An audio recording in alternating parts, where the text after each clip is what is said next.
CBS 46 News at 4 starts now. First at 4, bracing for wet weather. The wind is picking up as a round of rain closes in on Metro Atlanta, and it could cause problems later tonight.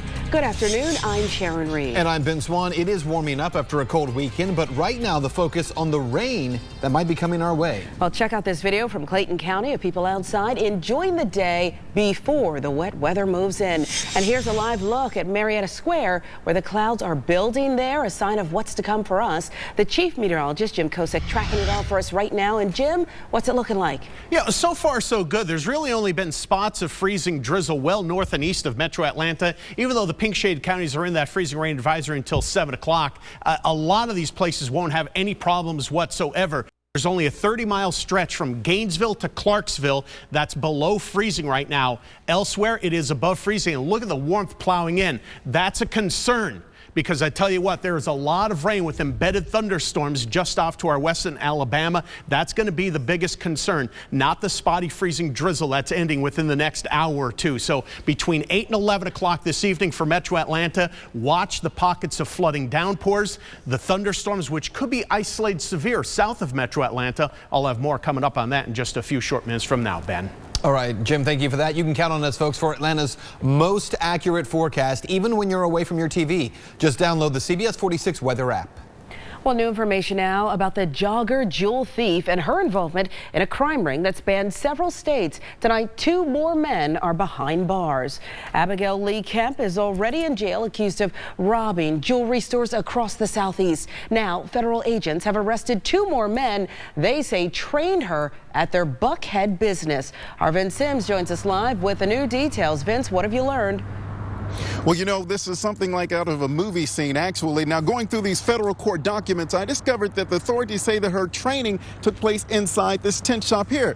They say she was trained on how to use a gun and how to use zip ties on her alleged victims in those jewelry store heists. A few minutes later, I looked at the one and I saw all kind of FBI agents. Cars putting in, SUVs putting in with the vests on, with the FBI in the back of it. Larry Maynard works right across the street from Buckhead Window Tinting. He saw all the FBI agents rushing in the shop on Cheshire Bridge Road Friday morning. What did you think when you saw all of those FBI agents out there? What in the world is happening over there? Damn, what in the world? What was happening is FBI agents arresting the 2 owners. I saw him when it brought the guy out. I was standing over there looking that way when it brought the guy out and had him in handcuffs and shackles. Brothers Michael and Larry Gilmore are accused of using their window tinting shop as a training ground for Abigail Kemp. Federal investigators say Kemp zip-tied store employees and held them at gunpoint during several jewelry store robberies. They say she got away with more than $1 million worth of diamonds and high-end watches. The affidavit says this training took place at the Gilmore's window tint shop, Buckhead Window Tinting.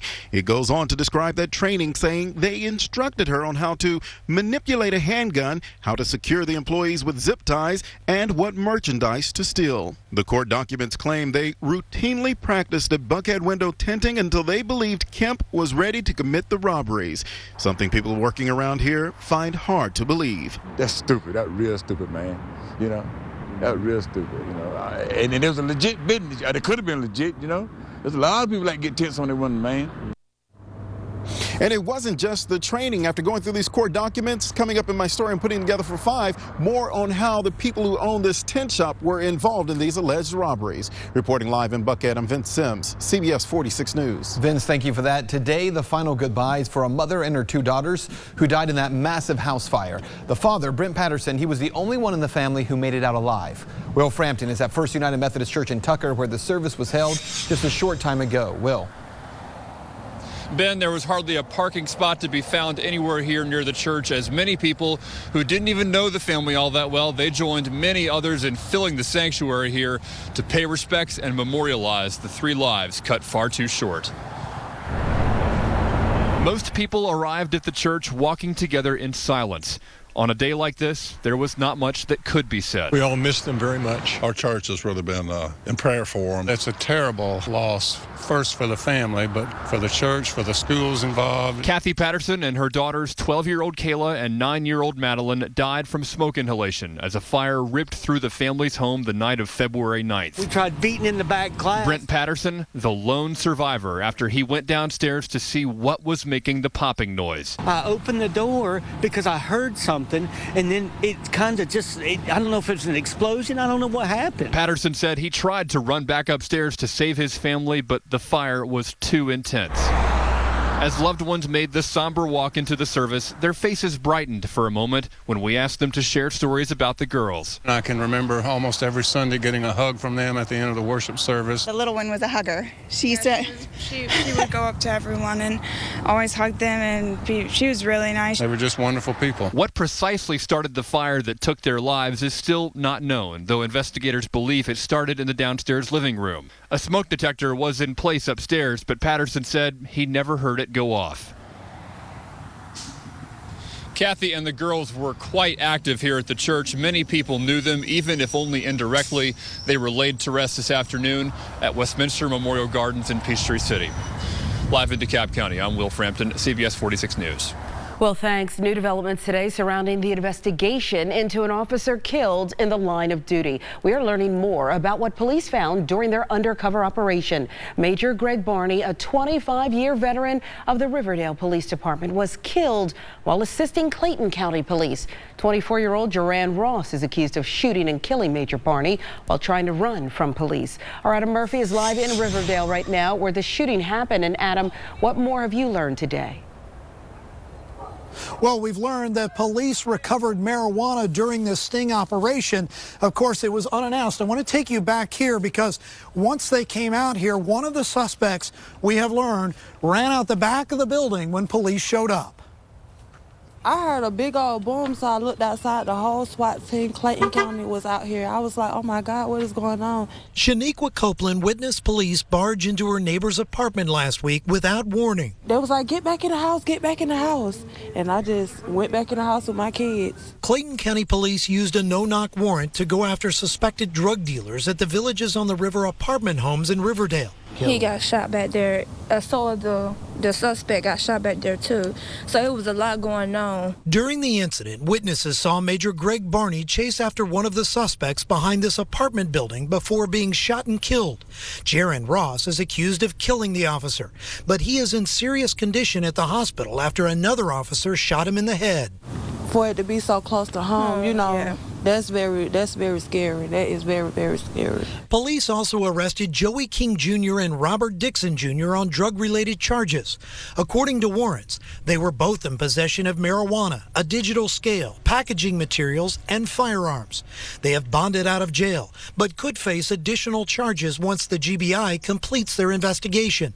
Meanwhile, some believe it's no longer safe at this Riverdale apartment complex, and management has mentioned nothing about adding security. I feel like it would be a great move for her to move from these apartments because I don't want anything to happen to my family.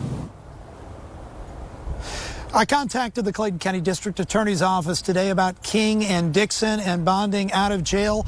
And I've been told that the charges they faced were bondable charges and that they will re-look at this case again after the investigation is complete to determine at that point in time if King and Dixon should face additional charges.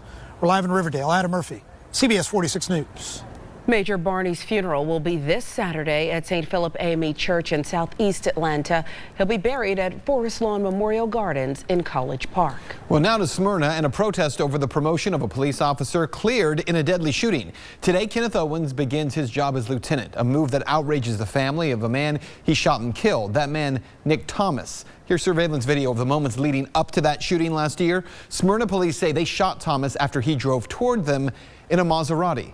Thomas's family disagrees. Brittany Miller is live where his family is getting ready to protest. Brittany. They are, Ben, and that family is promising to shut this city down tonight. They're hoping more than 2,000 people will show up here to Smyrna City Hall to protest what they call an undeserving promotion. As you mentioned, Officer Kenneth Owens is now a lieutenant. This is ridiculous. We should be outraged. America is promoting police officers for killing our children. Her child is Nicholas Thomas. The heartbroken mother spoke to a radio show last week saying a crime was committed when her unarmed son was shot and killed by Smyrna police officer Kenneth Owens. It's the same act the Cobb County District Attorney, Police Department, a grand jury, and Georgia Bureau of Investigation have called, quote, legally justified. They say as officers tried to serve the 23-year-old with an arrest warrant at the car repair shop where he worked, he sped off in a customer's Maserati. Police say he then drove toward officers, endangering their lives. Sergeant Owens responded with gunfire. We need to shut this city down. So tonight, Felicia Thomas is calling for a mass mobilization. We need people to knock some doors down here in the ATL. We're ready. Smyrna police believe Owens is ready to take on the duties of lieutenant, saying he's, quote, eligible and qualified for the position, according to the department's policy. My child's body's not even warm in the ground for a year yet. It's just disrespectful to me. And that protest is set to start in the next hour or so. We will be here and have live coverage for you of an update coming up at 5. Live in Smyrna and Cobb County, Brittany Miller, CBS 46 News.